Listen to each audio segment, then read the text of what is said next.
NCERT क्षितिज भाग 1 कक्षा 9वीं विषय हिंदी और पाठ 17 बच्चे काम पर जा रहे हैं द्वारा राजेश जोशी ने प्रस्तुत कविता में बाल श्रम पर अपना क्रोध व्यक्त किया है। उनके अनुसार यह समाज की संवेदनहीनता ही है कि छोटे छोटे बच्चे खेलने और पढ़ने के बजाय काम पर जा रहे हैं। कविता। कोहरे से ढकी सड़क पर बच्चे काम पर जा रहे हैं। सुबह सुबह बच्चे काम पर जा रहे हैं। हमारे समय की सबसे भयानक पंक्ति है यह। भयानक है इसे विवरण की तरह लिखा जाना चाहिए इसे सवाल की तरह।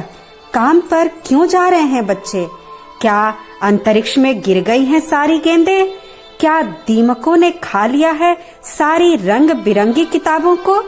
क्या काले पहाड़ के नीचे दब गए हैं सारे खिलौने? क्या किसी भूकंप में ढह गई हैं सारे मदरसों की इमारतें? क्या सारे मैदान, सारे बगीचे और घरों के आंगन खत्म हो गए हैं एकाएक? तो फिर बचा ही क्या है इस दुनिया में? कितना भयानक होता अगर ऐसा होता।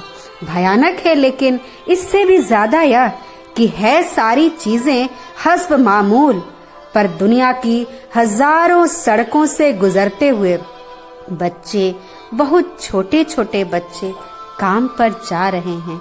धन्यवाद। अब हम प्रस्तुत कविता की व्याख्या करेंगे। कोहरे से ढकी सड़क पर बच्चे काम पर जा रहे हैं। सुबह सुबह बच्चे काम पर जा रहे हैं।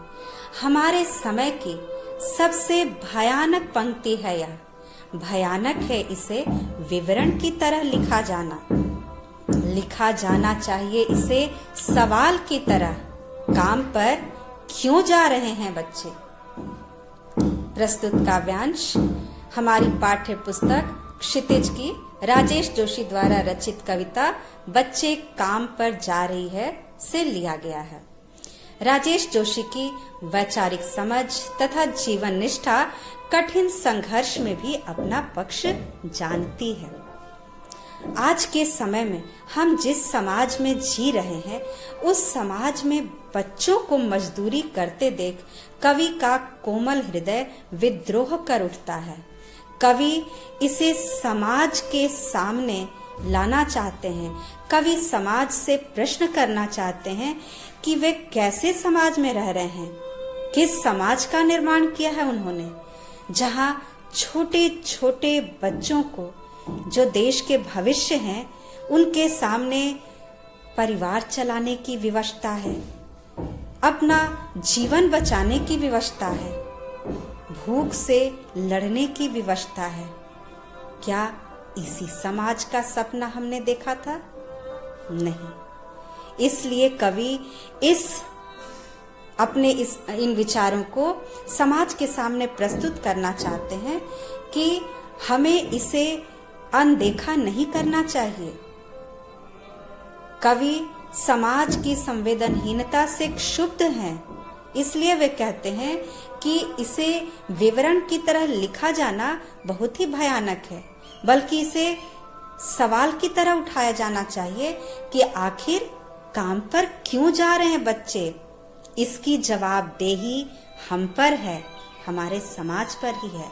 हमें ही जवाब देना होगा कि क्यों ऐसी आर्थिक और सामाजिक विषमता हमने अपने समाज में उत्पन्न की है, जहां हम बच्चों को उनका सुखद भविष्य नहीं दे सकते। जिस उम्र में उन्हें खेलना कूदना चाहिए, उन्हें सपने बुनने चाहिए, उन्हें पढ़ना लिखना चाहिए, उस उम्र में हमने उन पर जिम्मेदारियां डाल दी।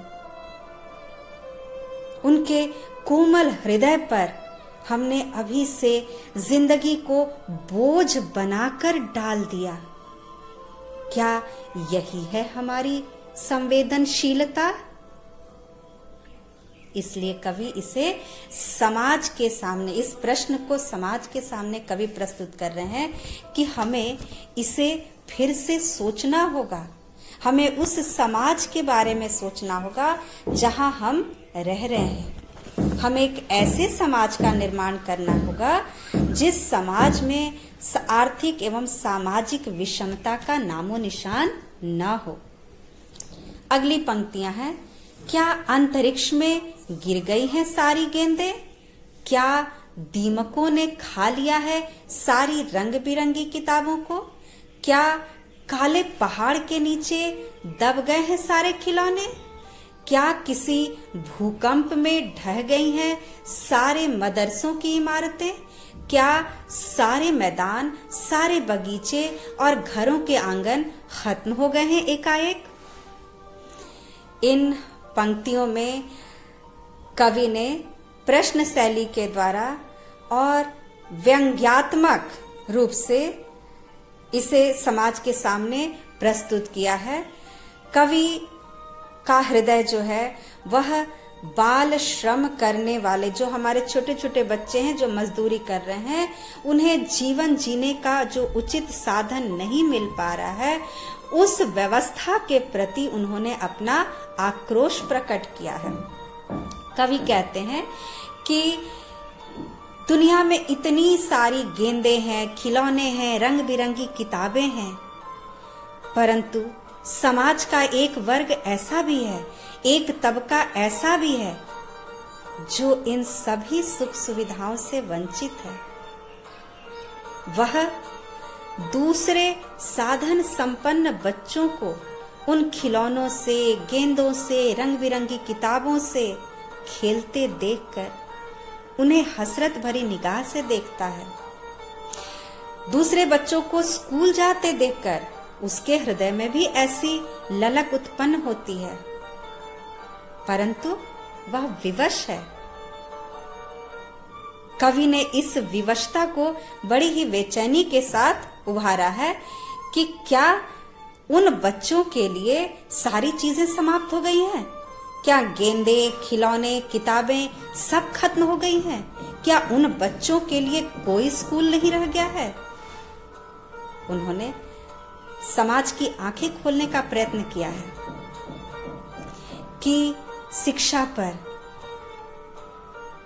उन सुख सुविधाओं पर जो छोटे छोटे बच्चों के एक वर्ग को मिल रही है, दूसरे को नहीं मिल रही है, उन सुख सुविधाओं पर समाज के इस वर्ग का भी अधिकार है।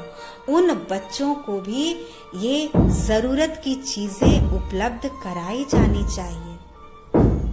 कवि की इस बेचैनी में बाल मजदूरों के प्रति, बाल श्रमिकों के प्रति उनकी आत्मीयता की झलक देखने को मिलती है। अगली पंक्तियां हैं, तो फिर बचा ही क्या है इस दुनिया में? कितना भयानक होता अगर ऐसा होता। भयानक है, लेकिन इससे भी ज्यादा यह कि है सारी चीजें हस्ब मामूल, पर दुनिया की हजारों सड़कों से गुजरते हुए बच्चे, बहुत छोटे छोटे बच्चे काम पर जा रहे हैं। इन पंक्तियों में कवि कहते हैं कि जिस समाज में, जिस दुनिया में हम रह रहे हैं, उस दुनिया में बच्चों का बचपन छीन लिया गया है। कवि को इस बात का दुख है कि दुनिया में सारी चीजें मौजूद हैं, खिलौने, गेंदे, किताबें, सब कुछ मौजूद है, परंतु इन सारी चीजों के बावजूद ये गरीब बच्चे, बेबस बच्चे, असहाय बच्चे भूख मिटाने के लिए सुबह सुबह सड़कों पर जाने के लिए विवश हैं। यह देश की एक बहुत ही गंभीर समस्या है, यह चिंतन का विषय है, इसलिए कवि ने इसे भयानक कहा है। भयानक इसलिए कि जो देश के भविष्य हैं वे ही इन सुविधाओं से वंचित हैं। इसलिए कवि ने इस गंभीर मुद्दे को उठाया है।